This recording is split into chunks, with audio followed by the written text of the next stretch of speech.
Hello everyone, welcome to my channel. हाजिर हूँ आपके लिए एक नया कोरियन कॉमेडी ड्रामा लेकर के जिसका नाम है क्वीन ऑफ टीयर्स और ये इसका फर्स्ट पार्ट है। आई होप आपको वीडियो काफ़ी अच्छा लगे, तो चलिए वीडियो स्टार्ट करते हैं। एपिसोड के स्टार्टिंग में हमें हमारे मेल लीड से मिलाया जाता है जिसका नाम होता है हेनवू और फीमेल लीड हेन। आज इन दोनों की वेडिंग होती है और इन दोनों की वेडिंग काफ़ी ज़्यादा धूमधाम से मनाई जाती है। हेनवू अपनी वॉइस ओवर से बता रहा था कि उस समय लोगों को कहना था कि हमारी वेडिंग ऑफ द सेंचुरी थी, क्योंकि कोरिया की सबसे पावरफुल और रिच फैमिली की डॉटर ने अपने एक छोटे से एम्प्लॉय से शादी कर लिया था। फिर इन दोनों की बहुत ही स्वीट मोमेंट को दिखाया जाता है। इससे हमें भी लगता है कि ये दोनों अपनी मैरिड लाइफ से बहुत ही ज़्यादा हैप्पी हैं। देन हम देखते हैं ये सारी बातें हेनवू एक इंटरव्यू के दौरान बता रहा था। इसके आगे हेनवू बताता है, हमारी शादी को 3 साल हो चुके हैं, पर मुझे अभी भी लगता है कि मानो हमारी शादी कल ही तो हुई थी। लोग मुझसे अक्सर पूछा करते हैं कि कोरिया के सबसे पावरफुल फैमिली का सदस्य बन करके और एक क्वीन का हस्बैंड बन के मैं कैसा फील करता हूँ।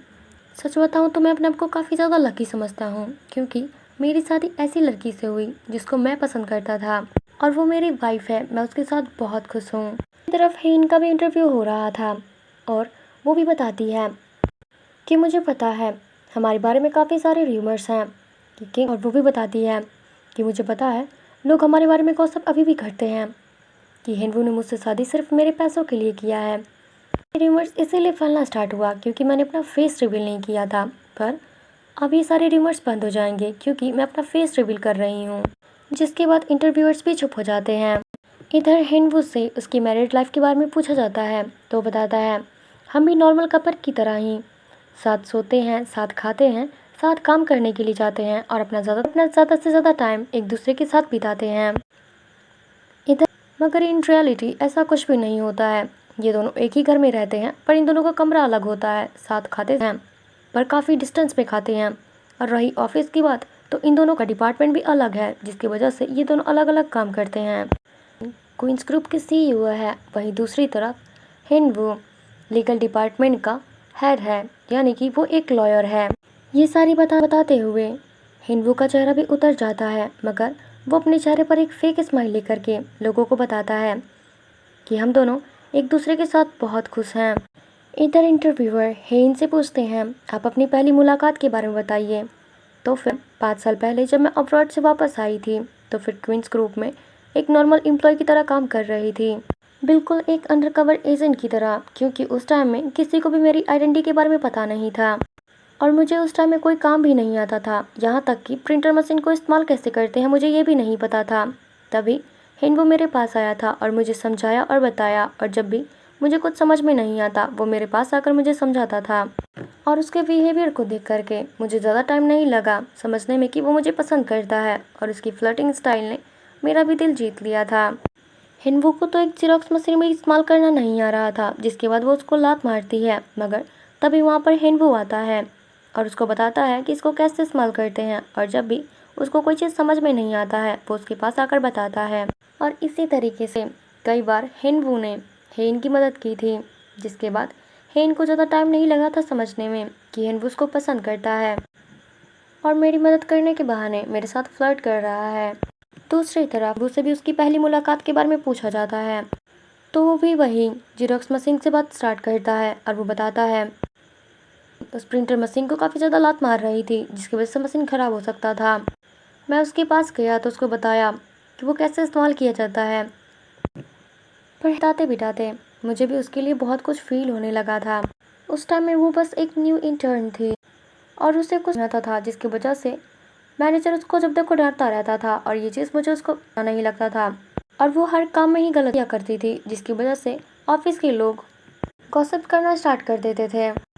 लेकिन तब तक हेन भी हेनवू को लाइक करने लगी थी। हेनवू को हेन के बारे में गॉसिप सुनकर बिल्कुल भी अच्छा नहीं लगता था। फिर वो एक दिन को बोलता है कि प्लीज़ गलती करना बंद करो, क्योंकि अगर तुम ऐसे ही काम करती रही तो तुम्हें नौकरी से निकाल दिया जाएगा।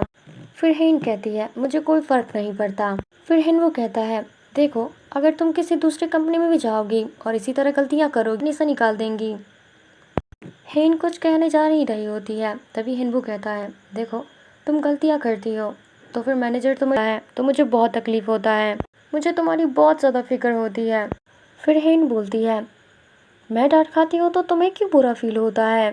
तुम्हें मेरी इतनी फिक्र क्यों होती है? इसके बाद हेनवू तो कुछ बोल ही नहीं पाता है। फिर हेन बोलती है, भला ऐसा क्या बात है जो मेरी डांट पर तुम्हें तकलीफ होता है? हेनवू तो काफ़ी ज़्यादा नर्वस हो रहा था, तो हेन उसको बताती है, तुम इस बारे में अच्छे से सोचना, उसके बाद ही मुझे बताना कि तुम्हें आखिर इतना बुरा क्यों लगता है। इसके बाद वो वहाँ से चली जाती है। मैं ऑफिस बंद होने के बाद हेन अपने ड्राइवर को फ़ोन करती है क्योंकि बहुत ही ज़्यादा बारिश हो रही थी। तभी वहाँ पर हेनवू आता है और हेन से पूछता है, तुम्हारे पास अम्ब्रेला नहीं है? तो हेन कहती है, हाँ मेरे पास अम्ब्रेला नहीं है। फिर हेनवू अपना अम्ब्रेला उसको दे देता है और कहता है, तुम्हें हमेशा ही मदद की ज़रूरत पड़ती है और तुम्हें तकलीफ में मैं बिल्कुल भी नहीं देख सकता हूँ। फिर हेन उससे पूछती है, पहले तो तुम्हें मेरे लिए बुरा फील होता था, अब तुम भी नहीं देख सकते हो, ऐसा क्या बात है? फिर हेनवू तो काफ़ी ज़्यादा हिम्मत जुटाता है और उससे फिर हेनवू कि मुझे लगा था अगर मैं तुम्हें ये बात पहले बता देता तो तुम काफ़ी ज़्यादा अनकंफर्टेबल फील करती, मगर अब मैं रुके नहीं, मैं अपनी फीलिंग्स अपने अंदर नहीं छुपा सकता। मैं तुम्हें बताना चाहता था कि मैं नेशनल यूनिवर्सिटी लॉ ग्रेजुएट हूँ। मेरा घर एक छोटे से गांव में है, मगर मेरे पेरेंट्स की और मेरे घर वालों की वहाँ पर काफ़ी ज़्यादा रिस्पेक्ट है और हमारे पास 35 गाय है और मैंने यहाँ पर दो साल के लिए लीज पर लिया हुआ है, जिसकी वजह से मुझे रेंट पे भी नहीं करना पड़ता है और मेरे पास अच्छी सेविंग्स है कि मैं तुम्हें ये सारी चीज़ें क्यों बता रहा हूँ। फिर हेंग बोलती है, आखिर तुम कहना क्या चाहते हो? फिर हेनवू बताता है कि देखो, अगर इस कंपनी से तुम्हें निकाल दिया गया और तुम काम नहीं भी करना चाहो तो फिर कोई दिक्कत नहीं है, मैं तुम्हें कभी काम करने के लिए फोर्स नहीं करूँगा, तुम जैसे रहना चाहोगी मैं तुम्हें वैसे ही रखूँगा। ये सुनने के बाद तो हेन काफ़ी ज़्यादा शॉक होती है। फिर उसको हेनवू कहता है कि देखो, मैं साफ शब्दों में कहना चाहता हूँ कि मैं तुम्हें पसंद करता हूँ और मैं यही चाहता था कि मेरी फ्यूचर वाइफ भी जॉब करे, मगर अगर तुम नहीं करना चाहती हो तो कोई दिक्कत नहीं, मैं अकेले भी जॉब करके हमारा घर अच्छे से चला सकता हूँ, बस मुझे तुम्हारा साथ चाहिए। हेन तो उसका कन्फेशन सुन के शॉक में हेन जब उसका कन्फेशन सुनती है वो तो बहुत ज़्यादा शॉक हो जाती है, वो कुछ बोल भी नहीं पा रही थी। हेन वो उसको आई लव यू बोलता है। हेन उसको कुछ बोलना चाहती थी पर बोल नहीं पाती है। फिर हेन वो कहता है, कोई बात नहीं, तुम मुझे आज जवाब नहीं दे रही हो, कोई दिक्कत नहीं, तुम जब चाहो दे सकती हो, मैं तुम्हें फोर्स नहीं करूँगा और अगर तुम मुझे पसंद नहीं करती हो तो कोई बात नहीं, सिर्फ एक बार बता देना, मैं तुम्हें दोबारा कभी भी परेशान नहीं करूँगा और ना ही कभी ऐसी चीज़ें बोलूँगा, तुम ज़्यादा अपने ऊपर प्रेशर मत लेना। वो अपना अम्ब्रेला उसको दे रहा होता है मगर वो लेना नहीं चाहती थी, फिर भी वो उसको फोर्स करता है और उसके हाथ में अम्ब्रेला देकर चला जाता है। एंड वो जब वहाँ से चला जाता है तो हेन बोलती है, अरे मैं तो बोल रही थी कि मेरा ड्राइवर आ रहा है। हेन तो उससे बहुत ही ज़्यादा इम्प्रेस हो जाती है, यानी कि वो भी उसे पसंद करना स्टार्ट कर चुकी है। फिर स्टोरी प्रेजेंट में आती है और हेन बताती है, इसी तरह हमारा लव स्टोरी स्टार्ट हुआ था। जब उसने मुझे कन्फेस किया तो मैंने भी हाँ बोल दिया, हम कुछ टाइम साथ रहे, पर उसको जैसे ही पता चला कि मेरी फैमिली रिच है और उसी कंपनी की CEO हूँ मैं, तो फिर वो कंपनी छोड़ करके यानी कि रिज़ाइन करके वहाँ से चला गया और मुझसे बात भी नहीं कर रहा था, यहाँ तक कि हम दोनों का कांटेक्ट भी नहीं हो पा रहा था। मेरे पास्ट के कुछ सीन्स दिखाए जाते हैं जिसमें हेनवू बेड पर लेटा होता है अपने होम टाउन में और वो उसको हेन का मैसेज आता है और वो बोलती है मैसेज में कि अपने घर से बाहर निकलो। फिर उसको हेलीकॉप्टर का आवाज़ आता है, वो जल्दी से घर के बाहर जाता है तो देखता है उसके खेत में एक हेलीकॉप्टर लैंड कर रहा है और तभी उसमें से हेन बाहर आती है। उसको देखकर गांव के सारे लोग तो काफ़ी ज़्यादा शॉक होते हैं। हेन चिल्लाकर कहती है, क्या तुम मुझे ऐसे ही छोड़ दोगे? क्या तुम मुझे पसंद नहीं करते हो? ये हेनवू भी उसके बिना नहीं रह पा रहा था, उसको भी उसकी बहुत याद आ रही थी। वो तो भाग कर जाता है, उसे बहुत टाइटली हग करता है। इसके बाद तो वो दोनों बहुत ही ज़्यादा हैप्पी होते हैं। उसके बाद हमें स्टोरी प्रेजेंट में लेकर आया जाता है।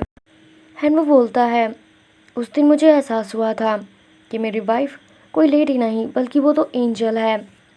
वो बहुत ही ज़्यादा सुंदर दिख रही थी, उसका वो प्यारा चेहरा मैं आज भी नहीं भूल पाता हूँ। फिर इंटरव्यूअर उससे पूछता है कि आपको आपकी वाइफ पहले ब्यूटीफुल लगती थी यानी कि अब नहीं लगती हैं? तो फिर वो थोड़ा बहुत नर्वस हो जाता है, बोलता है, फिर वो ऐसा कैसे सोच सकते हो, मैं अपनी पास्ट की चीज़ें बता रहा था, मेरी वाइफ बहुत अच्छी है, अब भी वो मेरे लिए एक एंजल से कम नहीं है, मैं उसे बहुत प्यार करता हूँ और वो भी मुझसे बहुत प्यार करती है, हम दोनों एक दूसरे के साथ बहुत खुश हैं।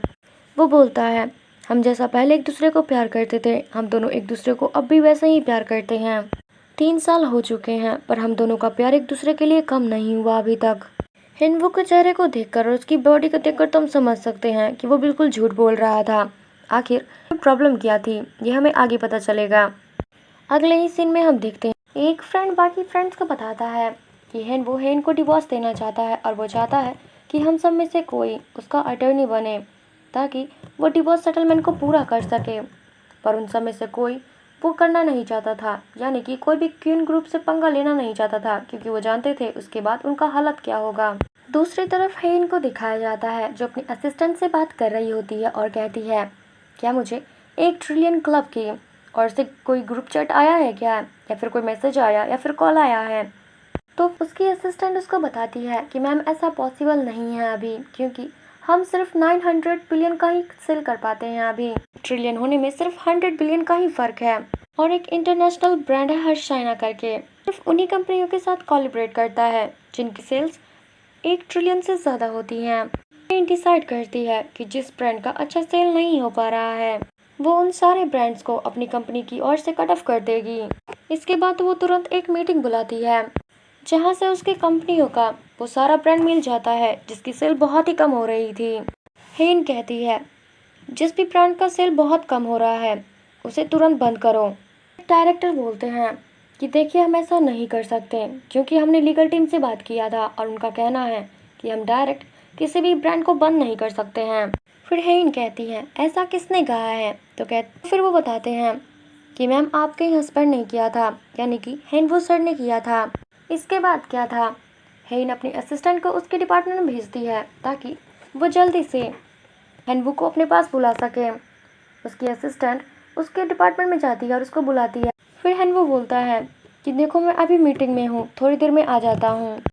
फिर तभी एक दूसरा डायरेक्टर आता है, बोलता है कि अगर आप नहीं जाएंगे तो मैम बहुत ज़्यादा गुस्सा हो जाएंगी और वो काफ़ी ज़्यादा अपसेट भी दिख रही हैं, इसीलिए आपको जल्दी से आने को कहा है। हेन जाना तो बिल्कुल भी नहीं चाहता था मगर उसे मजबूरी में जाना पड़ता है। वो काफ़ी चिढ़ा हुआ भी था मगर जाना तो पड़ता ही है उसको। फिर हेन हेनवू से पूछती है कि आखिर तुमने उस ब्रांड को बंद करने से मना क्यों किया, आखिर प्रॉब्लम क्या है, वो सेल नहीं कर पा रहे हैं तो बंद करो उसको। फिर हेनवू बताता है कि उन सारे ब्रांड्स ने बहुत सारे पैसे इन्वेस्ट किए हुए हैं जिसकी वजह से हम उन्हें तुरंत बंद नहीं कर सकते। फिर हेन कहती है अगर वो बंद नहीं करवा सकते तो फिर उनके ऊपर केस करो। फिर हेनवू कहता है ऐसा करना बेवकूफ़ी होगा क्योंकि हम उससे नहीं जीत सकते हैं, अभी लॉस बहुत बदल चुके हैं। बड़े बड़े डिस्ट्रीब्यूटर्स अपने पावर का गलत इस्तेमाल ना करें, इसलिए स्ट्रिक्ट रूल बन गए हैं। फिर इसके बाद क्या था, हेन बोलती है तुम्हारा कहने का मतलब है कि मैं अपनी पावर्स का मिसयूज़ कर रही हूँ। हेनवू बोलने ही जा रहा था कि मेरा ऐसा कोई मतलब नहीं था, मैं कुछ और कहना चाह रहा था। कहती है क्या तुम्हें हमारी कंपनी नॉन प्रॉफिटेबल ऑर्गेनाइजेशन दिखता है, जिन ब्रांड से हमें कोई प्रॉफिट नहीं हो रहा है हमें आखिर उन्हें क्यों रखें और अपना खुद का नुकसान कैसे कर सकते हैं हम। फिर हेनवू बोलता है कि देखिए प्रॉब्लम ब्रांड में नहीं है, वहाँ के स्टाफ्स में है, क्योंकि वो ज़्यादा प्रमोट नहीं करते हैं अपने ब्रांड्स को जिसकी वजह से उसकी बिक्री ज़्यादा नहीं हो पा रही है। हमें उन्हें प्रमोट करना चाहिए, ना कि उन्हें हटा देना चाहिए। अगर हम उन्हें तुरंत ही बंद करेंगे तो फिर वो लोग मीडिया के पास चले जाएंगे और हमारी कंपनी को इससे बहुत ज़्यादा नुकसान हो सकता है। इससे अच्छा यही होगा मिस्टर हेनवू, क्या मैंने आपसे कोई एडवाइस मांगा है, जितना बोला है आप उतना करो। अगर वो कंपनी नहीं मान रहे हैं तो उनके ऊपर केस फाइल करो, तुम आखिर हो क्यों, और यही तुम्हारा काम है और तुम्हारी डिपार्टमेंट का भी। हेनवू को गुस्सा तो काफ़ी ज़्यादा आ रहा था मगर वो कुछ नहीं कहता है और यस मैम कह के वहाँ से जाने लगता है। उसके जाने से पहले ही हेन वहाँ से चली जाती है। जब हेनवू लिफ्ट में जा रहा होता है तभी वहाँ पर उसकी मुलाकात फिर से हेन से हो जाती है और वो दोनों साथ में लिफ्ट में आ जाते हैं। फिर हेन वहाँ पे आती है, क्या तुम्हें लोगों के सामने यह दिखाने का बहुत जल्दी है कि हम दोनों की बनती नहीं है। हेनवू बोलता है हमारे रिलेशनशिप का इससे कोई लेना देना नहीं है। हेन कहती है तभी तुम मेरे खिलाफ जा रहे हो, मैं स्टोर मैनेजर को निकालने वाली थी मगर तुमने उसे पहले ही वार्निंग दे दिया। फिर हेनवू बताता है कि वो मैनेजर बहुत अच्छा है और बहुत ईमानदार है, वो बहुत टाइम से हमारी कंपनी में काम कर रहा है, इतनी छोटी गलती की वजह से, इतनी छोटी सी गलती। फिर हेन कहती है तुम दूसरों के लिए इतने ज़्यादा काइंड हार्टेड क्यों बनते हो, क्या तुम लोगों को दिखाना चाहते हो कि तुम एक हीरो हो। फिर हेन कहती है दूसरों के बारे में सोचना छोड़ दो और अपने करीबियों के बारे में सोचो। फिर हन वो कहता है, क्या तुम अपनी बात कर रही हो? अगर हाँ, तो क्या तुम्हें लगता है कि हम दोनों के बीच अब कोई करीबी रिश्ता है? हेन के पास तो इसका कोई जवाब ही नहीं होता है। वो चुप हो जाती है और बोलती है, मुझे तुमसे कुछ ज़रूरी बात करना है, मुझसे हॉल में मिलो। फिर हेन गुस्से में बोलती है, हाँ ठीक है, मैं 1 घंटे में आती हूँ, मुझे कुछ काम है। फिर हेन वो तो हॉल में उसका वेट कर रहा होता है, मगर अभी तक उसकी वाइफ नहीं आई होती है, यानी कि हेन नहीं आई होती है। रात का कब, मगर वो अभी नहीं आती है। तो वो गुस्से में अपने कैबिन में लौट आता है और डिवोर्स फाइल को होता है। इसी के साथ पार्ट 1 का एंड होता है। आई होप कि वीडियो आपको काफ़ी अच्छा लगा हो। अगर लगा है तो please like, comment, share, subscribe ज़रूर करना। Thank you so much for watching. मिलते हैं अगले वीडियो में। Bye bye.